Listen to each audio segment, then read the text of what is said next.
दोस्तों, एक बार की बात है। महात्मा बुद्ध के शिष्य आनंद कहीं जा रहे थे। रास्ते में उन्होंने देखा कि एक अधेड़ व्यक्ति एक चट्टान पर बैठा रो रहा था। वे उसके पास गए और बोले, क्या बात है वत्स, तुम कौन हो और क्यों रो रहे हो? आनंद की बात सुनकर उस व्यक्ति की सिसकियाँ थम गई। वह अपने आंसुओं को पोंछता हुआ बोला, मैं पास के गांव का रहने वाला एक बदनसीब व्यापारी हूँ। मैं जो भी काम करता हूँ वह बिगड़ जाता है। व्यापार के चक्कर में मैंने अपनी पत्नी के गहने गंवा दिए। मैंने अपने परिवार को भी खो दिया, यहाँ तक कि मेरा घर भी गिरवी पड़ा है। मुझे तो लगता है कि मैं किसी काम का नहीं हूँ, मेरी किस्मत ही खराब है। उसकी बात सुनकर आनंद बोले, तुमसे किसने कहा बॉस कि तुम्हारी किस्मत खराब है? ज़रा मैं भी तो जानूं कि तुम्हारी किस्मत में क्या खराबी है। वह व्यक्ति बोला, पहले मैं खेती करता था और हर साल उसमें घाटा हो जाता था। कभी सूखा पड़ जाता तो कभी ज़्यादा बारिश के कारण फसल बर्बाद हो जाती थी। इससे परेशान होकर मैंने व्यापार करने का निर्णय किया। मैंने पत्नी के गहने बेचकर अपना व्यापार शुरू किया, लेकिन मेरा व्यापार नहीं चला। शुरू में परिवार वालों ने मेरा साथ दिया, लेकिन जैसे जैसे मुझे नुकसान होने लगा मेरे परिवार वाले भी मुझसे दूर हो गए। मैं यह सब उनके लिए ही कर रहा था, लेकिन अब वे लोग मुझे देखकर नज़रें फेर लेते हैं और मुझे ही मेरे परिवार की दुर्दशा का जिम्मेदार ठहराते हैं। उस व्यक्ति ने एक लंबी सी सांस ली और फिर बोला, मेरा एक मित्र है, उसने भी मेरे साथ अपना व्यापार शुरू किया था। उसका व्यापार अच्छा चल रहा है। अब वह जब भी मेरे घर आता है तो अपनी सफलता की कहानियाँ सुनाता है। उसकी बातें सुनकर मेरे घर वाले भी कहते हैं कि उसे देख और कुछ सीख। हमें तो लगता है कि तेरे वश का कुछ भी नहीं है। उन लोगों की बातें सुनकर अब तो मुझे भी लगने लगा है कि शायद मेरे बस का कुछ भी नहीं है। अब तो मुझे अपना जीवन भी व्यर्थ लगने लगा है। मेरे मन में ख्याल आता है कि अपना जीवन समाप्त कर लूं। मैं यहाँ आया भी इसी इरादे से था, लेकिन हिम्मत नहीं कर पाया, इसीलिए यहाँ एकांत में बैठा विलाप कर रहा था। आनंद बोले, तो ये बात है। वैसे क्या तुम इसके अलावा कुछ और भी कहना चाहते हो? उनकी बात सुनकर वह व्यक्ति बोला, एक ओर मेरा हर काम खराब हो जाता है, दूसरी ओर मेरा मित्र है जो हर समय मुझे नीचा दिखाने का प्रयत्न करता रहता है। मुझे समझ में ही नहीं आता है कि मैं क्या करूं। आनंद बोले, क्या तुम अपने मित्र की बातें सुनकर दुखी हो जाते हो? हाँ, मैं उसकी बातें सुनकर स्वयं दुखी हो जाता हूँ, उस व्यक्ति ने जवाब दिया। आनंद ने पूछा, तुम्हें किस बात का दुख होता है, अपने असफल होने का या फिर मित्र के सफल होने का? उनका सवाल सुनकर वह व्यक्ति एक पल के लिए सोच में पड़ गया। फिर वह बोला, अगर सच कहूँ तो मुझे अपने असफल होने का उतना दुख नहीं होता है जितना कि मित्र के सफल होने का होता है। अर्थात यदि तुम्हारा मित्र असफल हो जाए तो तुम्हें खुशी होगी? आनंद ने प्रश्न किया। वह व्यक्ति बोला, हाँ, मुझे बहुत खुशी होगी। इसका मतलब है कि तुम्हारी खुशी तुम्हारे मित्र पर निर्भर है। आनंद बोले, अगर वह चाहे तो तुम्हें खुश कर सकता है और अगर वह चाहे तो तुम्हें दुखी कर सकता है। तुम स्वयं से ना तो खुश हो सकते हो और ना ही दुखी हो सकते हो। अर्थात तुम अपने मित्र के गुलाम हो गए हो, इसलिए तुम्हारा कुछ नहीं हो सकता। ऐसा ना कहे महात्मन, उस व्यक्ति ने हाथ जोड़ दिए। आपकी बातें सुनकर मुझे कुछ आशा बंध रही है। आनंद बोले, जब हम किसी से आशा बांध लेते हैं तो उस पर निर्भर हो जाते हैं। ऐसे में हमारी खुशी और दुख भी उस पर निर्भर करने लगता है। इससे बेहतर है कि तुम अपने आप से आशा बांधो। जब तुम ऐसा करोगे, साथ ही पूरे जतन से काम करोगे तो तुम्हें सफलता अवश्य प्राप्त होगी। यह कहते हुए आनंद ने एक पल के लिए उस व्यक्ति की ओर देखा, फिर अपनी बात आगे बढ़ाई। तुम्हें लगता है कि तुम्हारा मित्र तुम्हें दुखी करने आता है, पर अगर विचार करो तो वह बातें तो सच ही कहता है। वह अपने संघर्ष और अनुभव की बातें बताता है। तुम उन बातों से बहुत कुछ सीख सकते हो। तुम्हें इसके लिए उसका धन्यवाद करना चाहिए कि तुम्हें घर बैठे कुछ अनुभव मिल रहे हैं। तुम उन अनुभवों का लाभ उठाओ, नई शुरुआत करो, कर्म करते जाओ, हार मत मानो।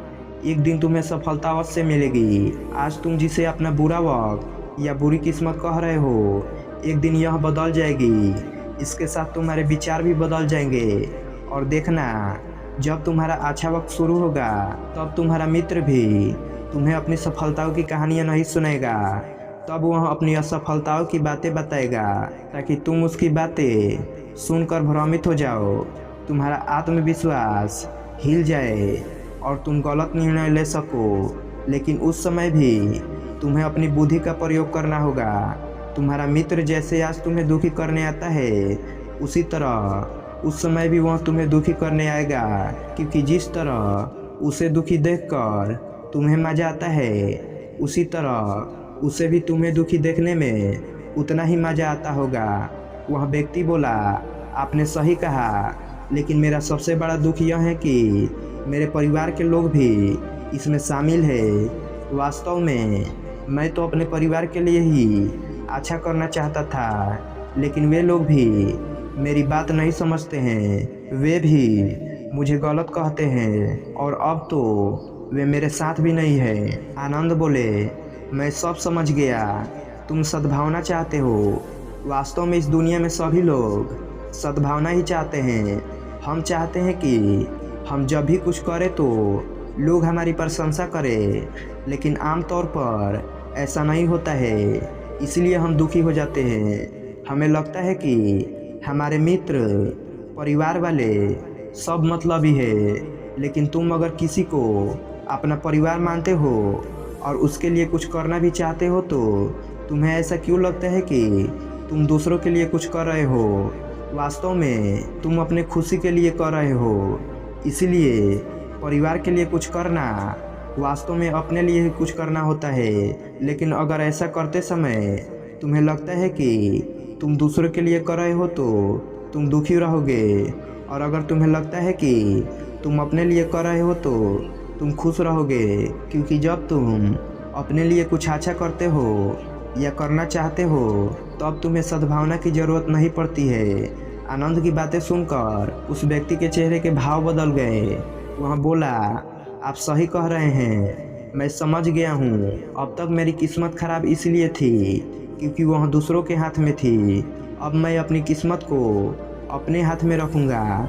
मैं फिर से प्रयत्न करूँगा, पूरे मन से काम करूँगा, और जब तक सफलता नहीं मिल जाती चैन से नहीं बैठूँगा। उस व्यक्ति की बात सुनकर आनंद मुस्कुराए और उसे एक छोटी सी डिबिया देते हुए बोले, इस डिबिया को हमेशा अपने पास रखना। इसमें एक ऐसी राज है जो तुम्हें बड़े से बड़े दुख से भी बाहर निकाल देगी। लेकिन इसे तभी खोलना जब तुम्हारे जीवन में कोई रास्ता सुझाई ना दे और तुम्हें लगे कि सब व्यर्थ है, यह दुनिया व्यर्थ है और यहाँ रहना भी व्यर्थ है। उस व्यक्ति ने आनंद को धन्यवाद दिया और डिबिया को लेकर चला गया। उसने नए उत्साह के साथ फिर से अपना व्यापार शुरू किया। उसका व्यापार चल पड़ा। अपनी मेहनत और लगन के बल पर वह एक बड़ा व्यापारी बन गया। परिवार वाले भी उसके साथ आ गए और उसका जीवन हंसी खुशी बीतने लगा। अब वह भूतकाल का रोना छोड़ चुका था। वह भविष्य काल की भी चिंता नहीं करता था। बस वह अपने वर्तमान को संवारने में लगा रहता था और जो कुछ भी वह करता था वह अपने लिए करता था, अपनों के लिए करता था। इसलिए वह प्रसन्न था। उसके जीवन में अब कोई दुख नहीं था। लेकिन वक्त हमेशा एक जैसा नहीं रहता है, वह बदलता रहता है। उसके जीवन में भी बदलाव आया। एक दिन उसके राज्य पर पड़ोसी राजा ने चढ़ाई कर दी। उसने इस राज्य पर अपना कब्जा कर लिया। उसके सैनिकों ने चारों ओर लूटमार मचा दी। उन्होंने व्यापारी का सारा धन लूट लिया। उसके घर में आग लगा दी। जान बचाने के लिए उसे अपने परिवार के साथ वहां से भागना पड़ा। वह व्यक्ति अपने परिवार के साथ कई दिनों तक इधर उधर भटकता रहा। वह दाने दाने को मोहताज हो गया। उसका बच्चा बीमार हो गया। इलाज के अभाव में वह तड़पने लगा। यह देखकर उसका हृदय चित्कार कर उठा। वह कैसे अपने बच्चे का इलाज कराए। उसके पास तो खाने के लिए भी पैसे नहीं थे। ऐसे में उसे एक बार फिर निराशा ने घेर लिया। उसे लगने लगा कि उसका जीवन व्यर्थ है, सारी दुनिया व्यर्थ है, किसी भी बात का कोई मतलब नहीं है। भले ही आप जीवन में कितना भी कुछ कर लो, कितना भी सफलता हासिल कर लो, पर अंततः यह जीवन समाप्त ही होता है। तो फिर ऐसे में जीवित रहने का क्या फ़ायदा। इससे तो अच्छा है कि वह अपना जीवन समाप्त कर ले। लेकिन तभी उसके दिमाग में आनंद की दी हुई डिबिया याद पड़ी। उसने उत्सुकता के साथ उसे खोला। डिबिया के भीतर एक पर्ची रखी हुई थी। पर्ची पर कुछ लिखा हुआ था। उसे पढ़कर उसकी आंखों के आगे छाया निराशा का अंधेरा छंट गया और वह मुस्कुरा पड़ा। पर्ची पर लिखा हुआ था, यह समय भी बीत जाएगा। उसने डिबिया को अपनी मुट्ठी में बांध लिया और एक नई शुरुआत के लिए उठ खड़ा हुआ।